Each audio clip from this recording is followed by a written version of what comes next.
Welcome to my message today on winning communication at home. I am so glad you're here for this sermon today. I'm excited about what God is going to do in our lives as we talk about the home. And let me tell you something, I am really burdened to help all of us win when it comes to home. And so in this series, we're talking about 6 different skills that if we will really master these skills, they can greatly help us to win at home. And today we're going to talk about the skill of communication, and how important it is to have good communication in all relationships, but especially the home. So I welcome you to this message today. I thank you for joining with us. And so today we're going to be starting out here in Proverbs 18, verse number 21. And this is one of the most awesome scriptures that really emphasize the power of the tongue. Proverbs 18:21 says, "Death and life are in the power of the tongue, and those who love it will eat its fruit." Let me read that again. Proverbs 18, verse 21. Death and life, think about this. Death and life are in the power of the tongue, and those who love it will eat its fruit. So one of the key words there, probably the key word in my mind, is that word power. This verse educates us and tells us something we pretty much already know, and that is the tongue it's powerful. And, it's just a little part of your body. Just think about it. I mean, I'm a big man here, okay? And that tongue in my body, I mean, it's not much there, okay? There's not much there. It doesn't weigh very much, but boy, does it have a lot of power. Our tongue has a lot of power. And it says it gives power to death, meaning you can literally kill your home, so to speak, destroy your home with the tongue, or you can give life. You can breathe life into your home using your tongue. It's such a powerful thing. And listen, you gotta know that. You gotta know that, and you gotta know how to use your tongue. And that's what we're going to talk about today. So let's dive in and let's talk about how to have winning communication at home. How to have winning communication at home. So this series that we're doing, Winning at Home, it really comes down to 6 skills. And today I want to talk about the skill of communication. And here is that skill. Winning at Home, skill number 2.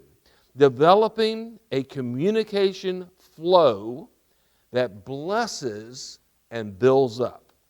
Skill number 2. In this series, skill number 2, developing a communication flow that blesses and builds up. So there's a lot of important little words in that little short statement, and one of those words is flow. You have to keep it going, right? Because it's easy to have a breakdown in communication, all right? And a lot of times in relationships, breakdowns can happen, all right? And particularly in the home. And so you got to keep the flow going. You got to keep the flow happening. And listen, you need to use your communication to bless and to build up. Not curse, not tear down, but use your communication. Use your tongue to be a blessing and use your tongue to build up. Well, honestly, that's easier said than done, isn't it? But we got some good news for you, and that is the Bible tells us how to do it. And so today what we're going to do is we're going to look at a lot of important scriptures related to communication and how we can win when it comes to communication in the home. And so first of all, recognize the priority of communication. Recognize the priority of communication. You got to understand that communication is way up there in importance when it comes to the home. In fact, the Bible says in 1 Peter 3:10, "For he who would love life and see good days." So when I look at this verse, I always like to just stop and say, all right, Steve, and I'll say to you, do you love life? Do you see good days? Is this what you want? Do you want to love life? You want to see good days? And guess what? I do, and I know you do too. Well, the Bible says to love life and to see good days, you got to, listen, let him refrain his tongue from evil and his lips from speaking deceit. God says your tongue and your lips have everything to do with loving life and seeing good days. And basically what he says is you got to control it. Okay, you got to keep it from doing negative things. This verse puts the emphasis on the power of the tongue when it comes to giving death to things, okay? You got to be able to refrain your tongue from doing evil with the tongue. You got to keep your lips from speaking deceitful things. The tongue has great priority. Now let's just kind of drill down on this a little bit, all right? There are negative consequences. Okay, I'm going to flip it over and look at the negative side. What if you don't make it a priority? What if you have a communication breakdown? What are some negative consequences of poor communication? Number one, closeness is hindered. Closeness is hindered. 4 negative things happen when there's a breakdown in communication, and one of those things is closeness is hindered. And I'll give you one example of that. That's in the marriage relationship. In Genesis 2:24, when God instituted marriage, this is the beginning of marriage, God says this, "Therefore a man shall leave his father and mother and be joined to his wife, and they shall become one flesh." So God establishes marriage, and God describes marriage as becoming one flesh. Now that obviously has sexual connotation to it, but it's way beyond sexuality, okay? The idea there is you become one, and you become close. And when communication breaks down, it hinders that closeness. You have distance in your marriage. You have distance with your kids. You have distance with your parents. You have distance in your home, and you lose. Okay, you don't win when that happens. Another negative consequence of poor communication is conflicts are unresolved. So God has a plan for conflict. Conflict is going to happen. It's inevitable. In fact, next week we're going to talk about conflict resolution, all right? But here, the Bible talks about it and specifically emphasizes the idea that we have to talk. We have to communicate. It says in Matthew 18:15, "Moreover, if your brother sins against you." So basically this is talking about when you're offended. All right, so someone does something to offend you. It says, go to the person, and listen to these 2 words here, tell him. Tell him, all right? In other words, you got to talk, okay? The bottom line is, and we'll talk more about this next week, but most conflicts, all right, when I say most, I mean like 90% probably, maybe more, can be solved if we'll just talk, okay? If we'll just communicate with each other. And that's why God says, go to the person. Tell the person what they've done, and do this between you and him alone. You don't have to get other people involved. Okay, that's called gossip. Okay, if he hears thee, and you all listen, you want to hear the person. We'll talk about this more next week. You have gained your brother. Again, tell him. Okay, tell him. Conflicts go unresolved when we don't tell, when we don't communicate. Another negative consequence of a breakdown in communication is confusion is allowed. Confusion is allowed. And so in a little bit we're going to talk about how complex is communication. Okay, we're going to get to that very shortly. But the bottom line is when we don't communicate, we can have confusion. And it's easy in the home. Well, I thought you were going to do that. Well, I thought you were going to do that. Or I thought this was the plan. Or, no, I thought this was the plan. And that happens in our homes. And it's really because we had a breakdown in what? Communication. The Bible says in 1 Corinthians 14:33, "For God is not the author of confusion, but of peace, as in all the churches of the saints." And then look at verse 40, "Let all things be done decently and in order." The goal is to try to limit as much. Honestly, I'll be blunt with you. I don't think you're ever going to get to a point where you totally eliminate confusion, all right? But if you have good communication, you can limit it a lot, all right? So when you don't communicate, you're allowing confusion to exist in your home. And then number 4, Christianity is unclear. And we're going to look here at a verse that we're going to talk about more than once in this series, and it's Deuteronomy 6:7. It says, you shall teach them. Teach them. This is talking about parents with their children. You're to teach them diligently to your children, and shall talk of them when you sit in your house, when you walk by the way, when you lie down, and when you rise up. Now, the context of this is talking about loving God with all your heart, all your soul, all your mind. And Jesus described that in the New Testament as the greatest commandment, right? Love God with all your heart, love God with all your soul, love God with all your mind. And this verse tells us that in the home, we're to communicate that.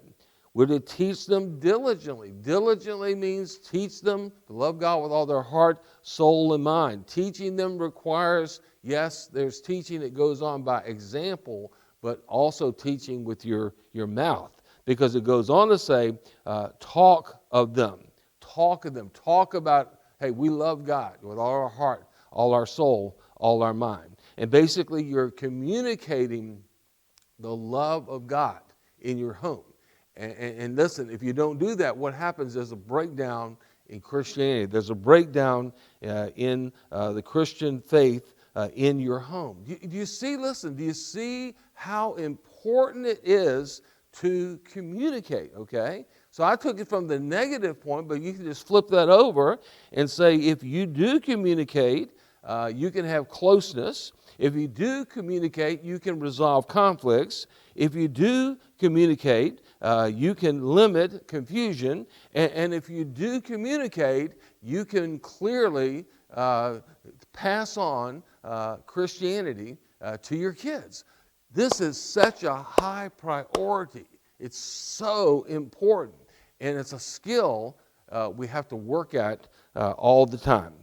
Somebody said this, and I heard this years ago, and it really impacted me, that communication is to a relationship what blood is to a body.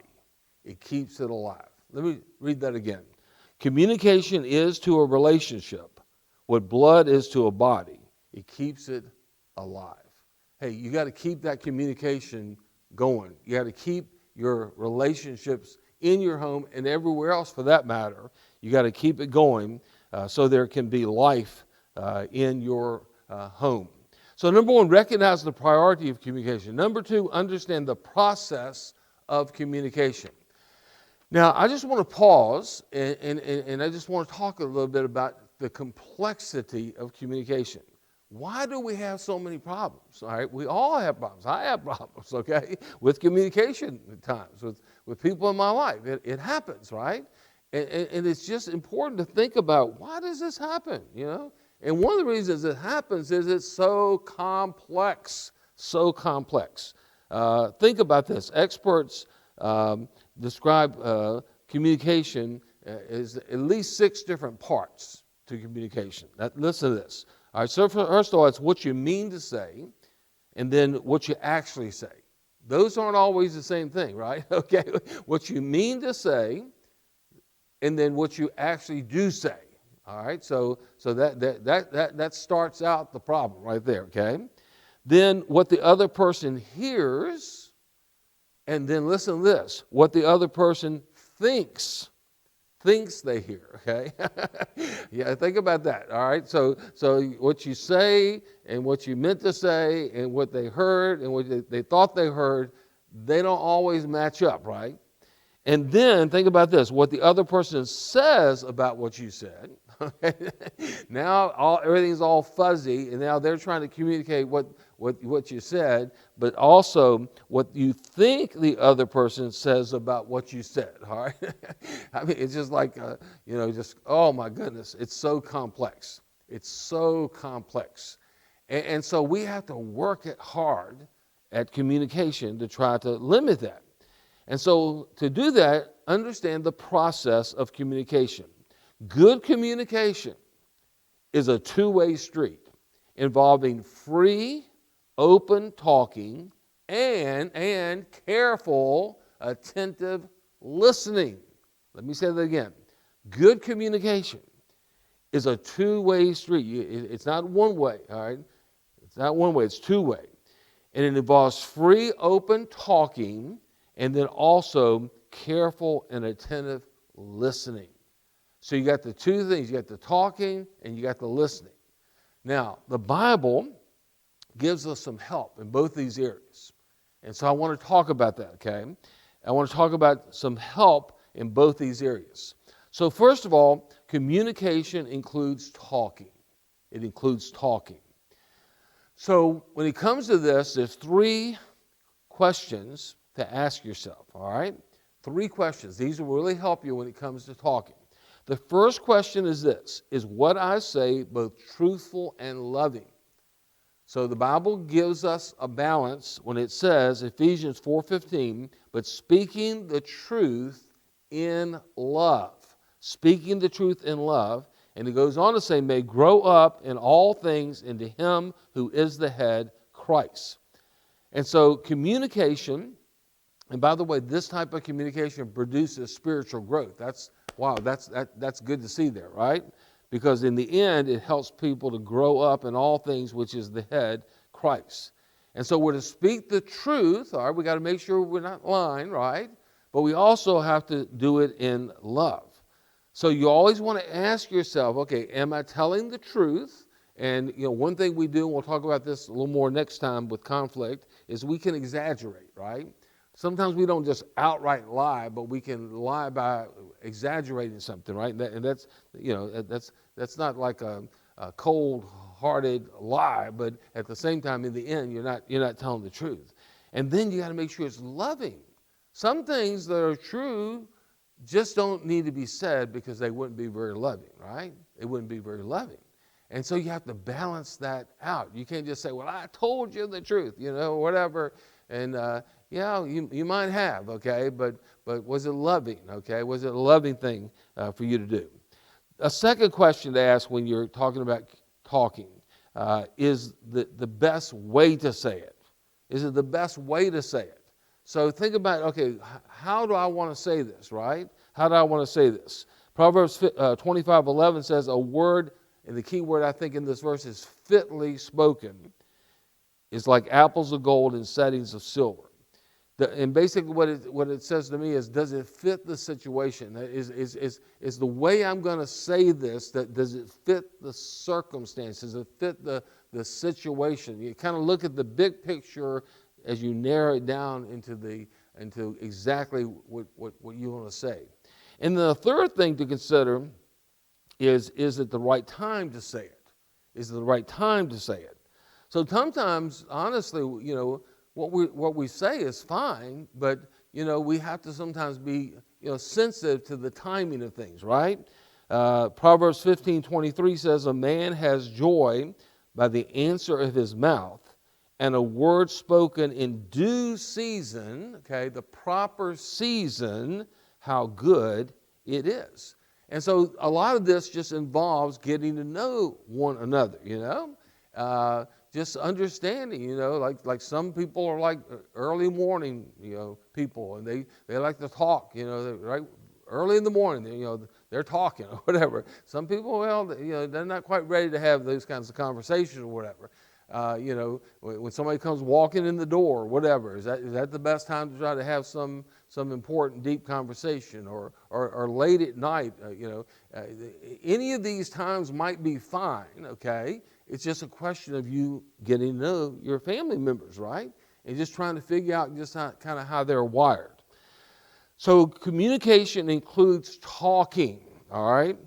Is what I say both truthful and loving? Is it the best way to say it? And is it the right time to say it? Now, let's go beyond this. Communication involves listening. Listening. So I want to give you here some other biblical pointers, okay, or biblical helps. And I'm calling these hearing aids, things that can aid your hearing, all right? So here they are. Good listening involves letting the other person speak without interruption. Now, this is a big one, okay? I mean, how many times Have I interrupted my wife, or my wife has interrupted me, or how many times have I heard people say they're always interrupting me when I'm trying to say something, or whatever. And here's the problem, okay? You say, why does that happen? All right, there's more reasons than one, but I'll give you one that you got to remember. Your brain can think faster than you can speak, all right? So the brain can move faster than the tongue, all right? And so a lot of times, because our brain is moving and our brain at least thinks it understands, okay? A lot of times it probably doesn't, but we think we understand, like where this thing is going here. We like to jump in there. But listen to what the Bible says. God says something pretty direct. Proverbs 18:13. He who answers a matter before he hears it, it is a folly and a shame to him. Wow, it's pretty powerful. He who answers a matter before he hears it, God says it's a folly and a shame to him. So let the person finish. It's hard, to do at times, but it's biblical and important. And then another hearing aid is good listening involves giving the other person your undivided attention. And this is becoming more and more rare, okay, for all of us to be able to concentrate and give attention. And, later on we're going to talk about technology. And that's one of the things that has caused us not to be very good at this, all right? But the Bible is very clear. It says in James 1:19, so then, my beloved brethren, let every man, notice this, be swift to hear, slow to speak, slow to wrath. Be swift to hear, be slow to respond, and definitely be slow in getting angry, okay? In other words, maybe you've heard me say before, I don't know, it's probably an old statement, been around years, God gave you 2 ears and 1 mouth, right? So maybe he wants you to listen twice as much as you talk. I don't know, okay? But the point is, you got to focus on the person and what they're saying, okay? And again, our culture and the way it's made up these days with so much technology and everything else going on around us, it's harder and harder to do. But I'm telling you, if you don't do it, you're going to have difficulty in communication. And then the third hearing aid is good listening involves seeking first to understand what the other person is saying. So you want to do your best to, rather than responding, you want to seek first to understand. All right, so the problem here is a lot of times, when a person is talking to us, particularly if there's a little bit of tension, we're kind of preparing in our mind what we're going to say back, and we're really not even listening to them, all right? And I know I've been guilty of that before, and you probably have too. But the Bible says in Proverbs 25, counsel in the heart of man is like deep water. And I love this statement. A man of understanding will draw it out. A man of understanding will draw it out. And I love that phrase, draw it out. You got to draw it out. And a lot of that is, hey, ask some questions. If you're not quite clear, or ask some follow-up questions, and even say, did I hear you say this, or did I think I'm hearing this and I think this is what you mean, or whatever. And just making sure you truly understand. You say, wow, that's a lot. Well, it is a lot, but the reason it's a lot is, again, it's so complex, okay? It's so complex. And so we have to understand the process of communication. So we've talked about recognize the priority, okay, understand how important it is, understand the process, and then I want to close today with some pointers, and that is apply the pointers of communication. As we close today, let me just give you 4 little pointers that can help you along the way. The first one is communicate with God. Communicate with God. So here's what I want to say. Talk with God, and He will help you talk with others. Talk with God, and He will help you talk with others. And there's a prayer that I've learned and I've prayed many times, and it's Psalm 141:3. Here's what it says. Set a guard, O Lord, over my mouth. Keep watch over the door of my lips. What a prayer, okay? What a prayer. Set a guard, O Lord, over my mouth. Keep watch over the door of my lips. And you know, some of us have lots of problems with communication, okay? All of us have some, all right? Anybody says, I don't have any problems with communication in my home or anywhere else, I mean, I don't know, okay? I think you might be fudging a little bit. But some of us, I mean, have a lot of problems, all right? And listen, we all need to pray about this, all right? And we all need to ask God to help us. So we need to talk to God about how we're going to talk to other people. And then another pointer is communicate with meeting needs. Communicate with meeting needs. The Bible says in Philippians 2:4, let each of you look out not only for his own interests, but also for the interests of others. So just think about, you know, what are the needs of your family members, okay? And again, outside of the family members, what are the needs of your coworkers, your friends, whoever, okay? And what can you do to try to meet their needs? And so I want to drill down specifically on marriage, So realize that God specifically made males and females, all right? He made males and he made females, all right? And we're not the same, okay? We are not the same, all right? We got to understand that. And one area where we're not the same is communication styles and communication needs. And I want you to listen now, okay? Follow me now, okay? Follow me. The Bible says in Ephesians 5:33, here's what it says. Nevertheless, let each one of you, talking to husbands, let each of you husbands in particular so love his own wife as himself. All right? So God says, husbands, love your wife like you love yourself. And let the wife see that she respects her husband. Let the wife respect her husband. Why did God say that, okay? There's some insight here, okay? And the insight is this, okay? The greatest need of a wife, a woman, is to be loved, all right?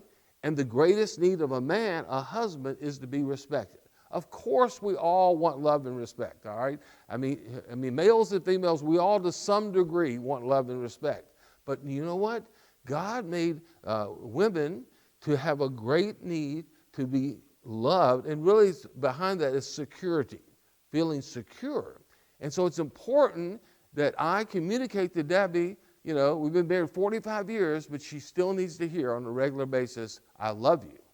I love you. That's a need in her life.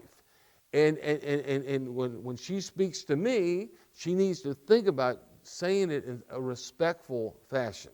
Because what happens, listen to me now, if that doesn't happen, listen, if that doesn't take place, it's called the crazy cycle kicks in, all right? And what happens is there's a lot of wives who aren't loved and they're depressed, and there's a lot of men that aren't respected, a lot of husbands that aren't respected, and there's anger. And there's a lot of depression, a lot of anger going on. And the way to correct that is to target your communication to meet their needs. That's Debbie's need, and I need to give myself to it. And then number 3, communicate with grace. And what I mean by that is, going back again, communication is very complex and can easily result in misunderstanding. And what is grace? Grace is unmerited favor, right? You're giving somebody something they may or may not even deserve, right? And that's why the Bible says, let your speech always be with grace, seasoned with salt, that you may know how you ought to answer each one. And what I mean by that is, you know, don't hang on like a word somebody speaks, and maybe they didn't mean to say that word, or they didn't mean to say that phrase or whatever, you know, or maybe somebody did get upset or whatever, you know. Just show some grace for people. We all need grace, you know. We all need grace. I'm amused from time to time being a public speaker. I'm amused at times when, you know, whether it's politics or it just all fields where people are public communicators. And they might say something a little off or a little weird or whatever, and man, people, wow, they just go crazy over that. I wouldn't want to think about all the crazy things I've said all these years, okay, in public speaking. We always don't get it right. We always don't say exactly what we should have said or how we should have said it. And you know what people need? They need grace, okay? they need to say, I'm going to give you a little grace there, okay? I know you probably didn't quite mean it that way or whatever. That's necessary in a home. Lots and lots of grace. And then lastly, communicate with encouragement. And what a great way to close. Communicate with encouragement. Hey, ladies and gentlemen, you know this. Life's hard, right? Life is hard. Make a habit to build up people with your tongue, and particularly in your home, but everywhere, everywhere. The Bible says in Hebrews 3:13, but exhort one another daily while it's called today. God says every day exhort, every day encourage. Make it a daily thing you do in your life, and particularly your home, okay? Everybody you meet's having a hard time. As nobody you meet, it's not struggling with some type of problem, okay? But we all are, And just do what you can to bless the people, to build up the people. And I love Proverbs 12:25. It says, anxiety in the heart of man causes depression, but a good word makes it glad. Isn't it a beautiful verse? Anxiety in the heart of man causes depression, right? But a good word can make it glad. And listen, everybody you meet, specifically in your home, in this context, everybody's having some anxiety, and everybody's dealing with some depression. And your word can make a heart glad. Be that kind of person where the way you speak to people, it makes them glad. Well, listen, this is a skill, and it's not an easy one to master. You're never going to be perfect. And you always have to be working at it, okay? But it's worth the effort. So listen, recognize the priority of communication. It is so important. Understand the process of communication. There's talking, there's listening, and then apply the pointers of communication. Listen, win communication at home.